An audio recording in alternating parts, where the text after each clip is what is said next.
पिछले पाठ में आपने स्यसित सियुट तासिशु की सारी सिद्धियां देखी थी। आज के पाठ में हम देखेंगे दींगो युडचि किंगिति। दींग पंचमी का एक वचन, युट प्रथमा का एक वचन, अचि समास किसमें होगा? किंगिति में। गश्च कश्च, हाँ, अर्थ करिए सूत्र का। अजादौ किंगिति आर्ध धातु के प्रत्यये परतः दींगः युट आगमो भवति। अजादि किंगित आर्ध धातु प्रत्यय के परे रहते दींग धातु को क्या होता है? युट आगम होता है। उदाहरण बनाएंगे उपदिदीये, उपदिदीयाते, उपदिदीरे, उपदिदीये। तो दींगा में पंचमी है, तो दींग धातु से परे, दींग धातु से परे जो अजादि कित होगा उसको युटागम होगा। पंचमी से उत्तर को कार्य होगा, इस कारण से। तो दी आगे लिट, लिट के स्थान पे त के स्थान पे एश। ठीक है, तो त क्या है आपका? अपित लिट कितवत होगा? असंयोगा लिट कित है ना। असंयोगांत धातु से परे अपित लिट क्या होता है? कितवत होता है।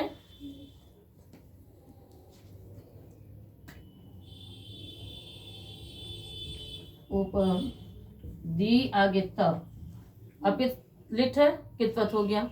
इसके स्थान पे जो एश आदेश होगा वो भी क्या होगा? कितवत होगा। उसको क्या हो गया? युट आगम हो गया।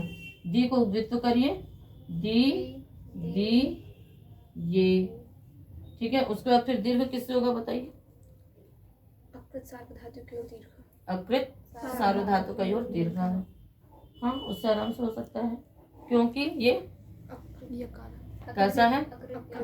अकृत यकार है और असार्वधातुक यकार है, तो दीर्घ हो गया तो क्या बन जाएगा? उपदि दी ये, उपदि दी ये, उपदिदी याते, उपदिदी रे।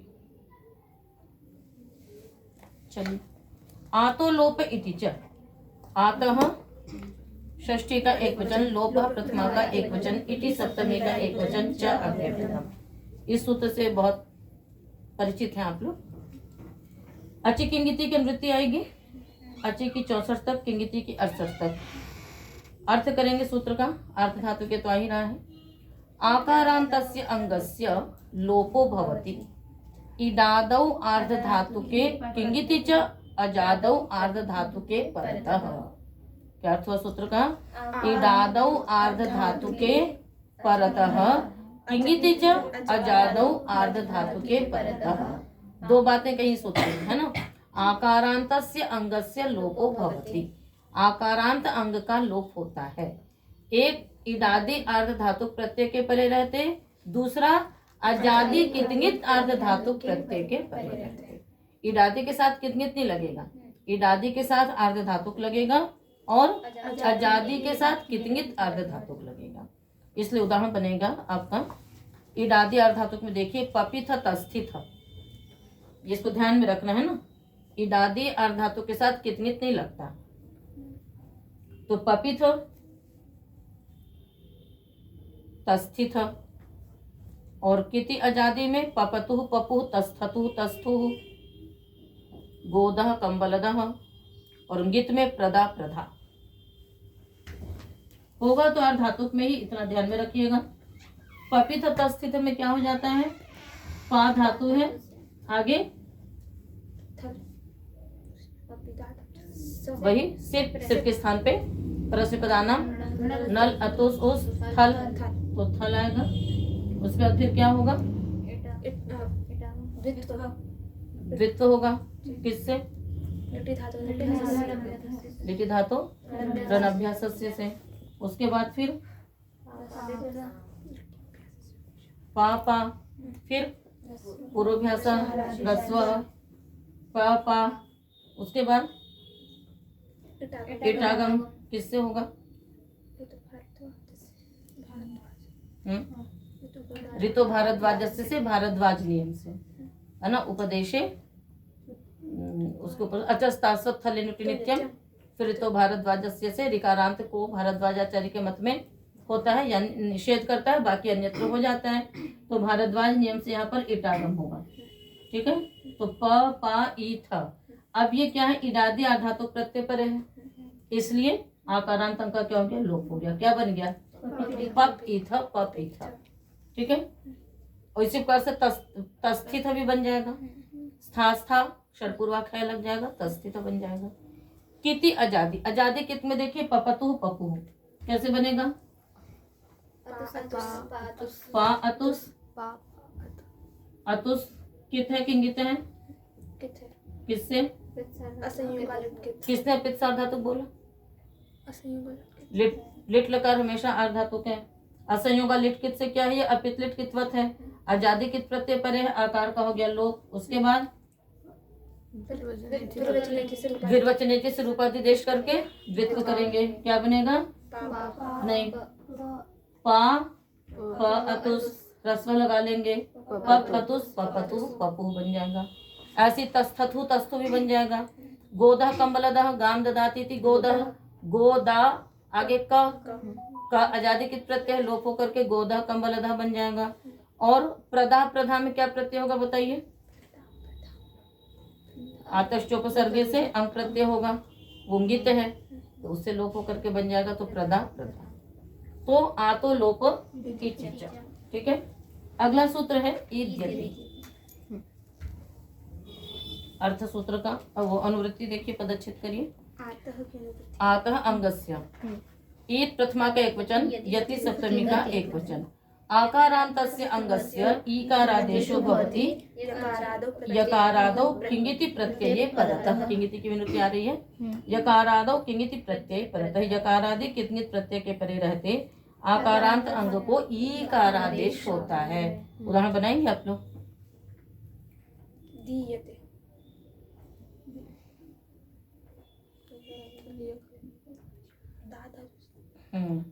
देयम चेयम, देयम चेयम, वैसे दीयते भी बन सकता है, यकारादि कित है। देयम चेयम जेयम हेयम सभी बन जाएंगे, है ना। अच्छा, इसमें किंगिति की अनुवृत्ति नहीं आती है, इसमें केवल कित प्रत्यय चाहिए आपको। किंगिति अगले सूत्र में उपस्थित होगा, आते हुए भी इसमें नहीं लगाते हैं उसको। यहाँ पर केवल बस यत प्रत्यय के परे थे, यकारादि भी नहीं, ध्यान में दीजिएगा, है ना। आकारांत अंग को ईकारादेश होता है, यत प्रत्यय के परे रहते हैं, इसलिए अचोयत से यत प्रत्यय होगा तो दा आगे यत, दा को ईत्व हो गया, दी गुण हो गया तो देयम। इसी प्रकार से चेयम नहीं बनेगा, इसका उदाहरण धेयम, देयम धेयम हेयम और पेयम स्थेयम, ये सब इसके उदाहरण बनेंगे। ठीक है, यहाँ पर यकारादि प्रत्यय नहीं लेना है, यत प्रत्यय लेना है। ठीक है, इसलिए आगे चलिए। घूमास्था गा पा जहाति साम हलि हलि, घूमास्था गा पा जहाति साम षष्ठी का बहुवचन, हलि सप्तमी का एक वचन। घुश्च माच स्थाच गाच पाच जहातिश्च साच इति सह तेषाम साम। भूसंज्ञ का नाम और मा स्था गा पा जहाति सा, सा धातु कौन सी है, सबकी धातु में बोलो। भूसंज्ञक तो जानते हैं आप लोग, माँ मांगना ने, जय शब्दे पापा ने, ओहा त्यागे शो अंतकर्मणि इत्येतेषाम् अंगानाम् ईत्वं भवति हलादौ किंगिति प्रत्यये परतः। किंगिति आर्ध धातु के प्रत्यय परतः। हलादि कितनित अर्धातुक प्रत्यय के परे रहते भूसंज्ञक अंगों को मा स्था गा पा जहाति और शो अंतकर्मणि का सा, यहाँ पर इन अंगों को ई का आदेश हो जाता है। कब? हलादि कितनित प्रत्यय के परे रहते। उदाहरण बनाएंगे हम लोग, दीयते धीयते, दीयते इसका उदाहरण बनेगा ना, ऊपर के लिए यत प्रत्यय चाहिए, दीयते धीयते। और दे दीयते दे धीयते, यहाँ पर क्या हुआ, यंग, ठीक है ना। तो दा यंगित है, पहले हम दीर्घ कर वो ई का आदेश कर देंगे तो क्या बन जाएगा, दी य। अब द्वित्व करेंगे तो दी दी य गुण हो जाएगा दे दी यते, ऐसी दे धी यते। और मीयते में मीयते, स्था से स्थीयते तेष्ठीयते, स्थीयते और तेष्ठीयते। कैसे बनेगा तेष्ठीयते? देखो, स्था को आपने इत्व कर लिया, स्थीय द्वित्व किया, स्थी स्थी य, उसके बाद रस पूर्वाभ्यास हलादि शेष नहीं लगेगा, इसमें शर पूर्वाभ्यास लगेगा, तो क्या बन जाएगा? थी। उसके बाद फिर अभ्यास से चर्चा लग करके ह्रस्व भी लग जाएगा, तो ती। फिर गुण ग्लूकोज से गुण कर दीजिए, क्या बन जाएगा? ते। आदेश प्रत्यय लगाएंगे, तेष्ठीयते, नाष्ट लगा देंगे, तेष्ठीयते बन जाएगा। आगे समझ में? तो तेष्ठीयते। आगे गा गीयते, जे गीयते, ठीक है। अध्यगिष्ट, अच्छा जो गा धातु है यहाँ पर आप गई शब्द भी लेंगी, और जो इन के स्थान पे जो गांग आदेश होता है उसको भी ले लेंगे, तो क्या बन जाएगा? अध्यगिष्ट, अध्यगीषाताम। सिद्धि आप लोग इसकी पढ़ चुके हैं, देखिएगा निकाल करके। पा से पीयते, पे पीयते, हा से हीयते, जे हीयते, कोष्ठ लग जाएगा, और सा से अवसीयते, अवशेषीयते। अवशेषीयते में क्या हो जाएगा? आदेश प्रत्यय है ना, तो शेषी, शेषी, अवशेषीयते। तो ये जो है वो यकार हलादि कितंगित प्रत्यय के परे रहते, है ना, क्या करेगा? इकार आदेश करेगा। और संयोग ऐसा है कि जो भी हलादि प्रत्यय यहाँ पर लिया गया है वो यकार आदि भी ले लिया गया है। तो यक जो है वो कित है? दीयते में क्या है? सार्वधातु के यक का यक है, तो दा यक, दा को इत हो गया, दीय, और यंग भी है तो वो भी यकार आदि इंगित है। तो इसी प्रकार से उदाहरण मिले, इसलिए ऐसा ही उदाहरण बन गया। एर लिंगी, ए है प्रथमा, ए है षष्ठी का एक वचन, लिंगी सप्तमी का एक वचन। एक मिनट, ए है प्रथमा का एक वचन है ना, ए है प्रथमा का ही एक वचन है। और अनुवृत्ति किसकी आ रही है? पूरी घू मास्थागा पा जहाती साम हाली की आ रही है। अर्थ करेंगे सूत्र का, घू मास्थागा पा जहाती साम अंगानाम एकारादेशो भवति किंगिति आर्ध धातु के लिंगी परतः। किंगिति आर्ध धातु के लिंगी परतः। कितंगित लिंग आर्ध धातु के परे रहते। क्या सूत्र का अर्थ है? कितंगित लिंग आर्ध धातु के परे रहते घू मास्थागा पा जाति साम अंगानाम, इन अंगों को एक आरादेश होता है। उदाहरण बनाएंगे, देयात, कैसे हो जाएगा? दा, आगे देयात कहाँ बनाते हैं? आशीर्लिंग, ठीक है। तो यासुट किदाशीषी से वो कितवत हो जाएगा? आशीर्लिंग, लिंगाशीषी से आर्धातुक संज्ञक होता है, इसलिए दा यासुट, आगे ताय आपका स का दो सा होते हैं, फिर वही लिंगा सलोप नंते से दोनों सकार का लोप हो जाता है, तो दे दायात। अब ये जो है वो कित है, लिंग है, आर्ध धातुक है, तो इसको एक तो हो गया, बन गया देयात, ठीक है। इसी प्रकार धा धातु से क्या बनेगा? धेयात। कहाँ ध्यान है प्रतीचि? यहीं पर है ना।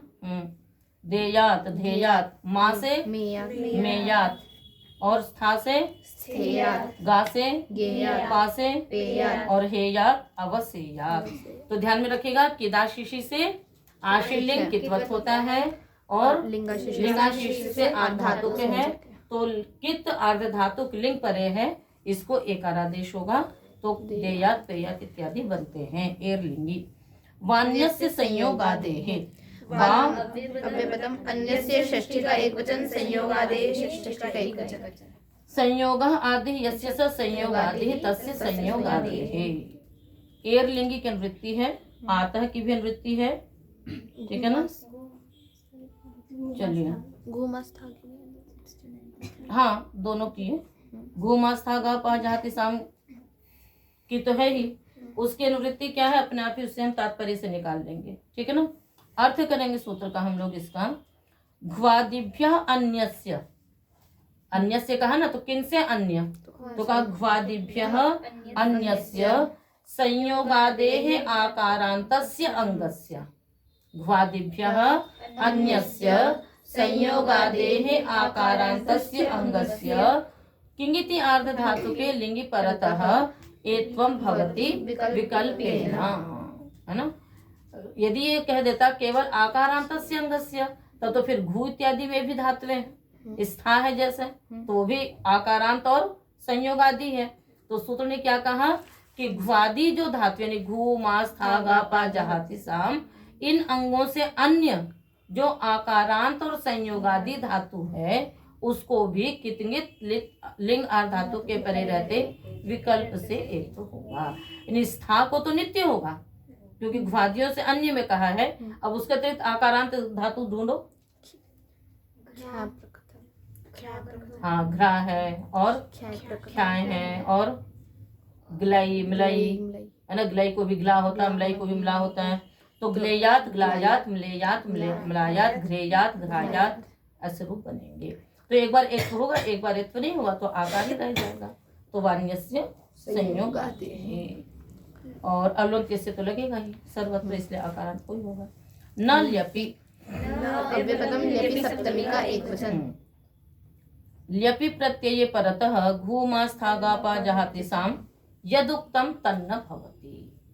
ल्यपि परतः घ्वादीनाम यदुक्तम तन्न भवति, क्योंकि जो ल्यप प्रत्यय है वो भी कैसा है, हलादी है और कित है, क्योंकि त्वा के स्थान पे हुआ है तो वहां पर भी ई कारादेश हो सकता था, इसने कहा नहीं होगा। नहीं होगा तो जैसा है वैसा ही रहेगा, आकार ही रहेगा। तो क्या उदाहरण बनाओ, प्रदाय प्रधाय प्रमाय प्रस्थाय प्रगाय और नहीं घूमास्था गा पा प्रपाय प्रहाय अवसाय, जैसा वैसे ही रह जाएगा, उसको कोई आदेश नहीं होगा। प्रदात्वा यदि होता तो फिर प्रदीय बनता, इसने कहा कि जैसा है वैसे ही रहेगा, जो है वो नहीं होगा, तो प्रदाय प्रधाय ऐसे ही रहेंगे। ठीक है। अब ल्यपि की निवृत्ति अगले सूत्र में आएगी। सूत्र का अर्थ है मयते षष्ठी का एक वचन, इत प्रथमा का एक वचन, अन्य तदस्याम सप्तमी का एक वचन। मयते अंगस्य इकारादेशो भवति ल्यपि परतः अन्य तदस्याम। मयते अंगस्य, ठीक है ना, उसको क्या होगा, उदीचा मांगो व्यतिहारे, है ना, इससे होता है यहाँ पर व्यप प्रत्यय। तो ये भी तो मांग धातु ही है, उसी का यहाँ पर बना रहे हैं। कहते उसको इत्व हो जाएगा, उसको क्या हो जाएगा, इत्व हो जाएगा, पर विकल्प से होगा। ऊपर वाले से निषेध था, इसने विधान कर दिया, तो क्या बन जाएगा, अपमित्य और अपमाय। अपमित्य याचते, है ना, उदीचा मांगो व्यतिहारे से होता है यहाँ पर, तो अपमित्य अपमाय। ठीक है। तो यहाँ तक ये आर्ध धातुके का प्रकरण भी था, ठीक है, और लोप इत्यादि भी हो रहे थे। तो यह एक प्रकरण आर्ध धातु का क्या हुआ, यहाँ पर समाप्त हो गया। ठीक है। तो पाठ को यहीं पर ही समाप्त करते हैं, शेष पाठ अगले दिन करेंगे।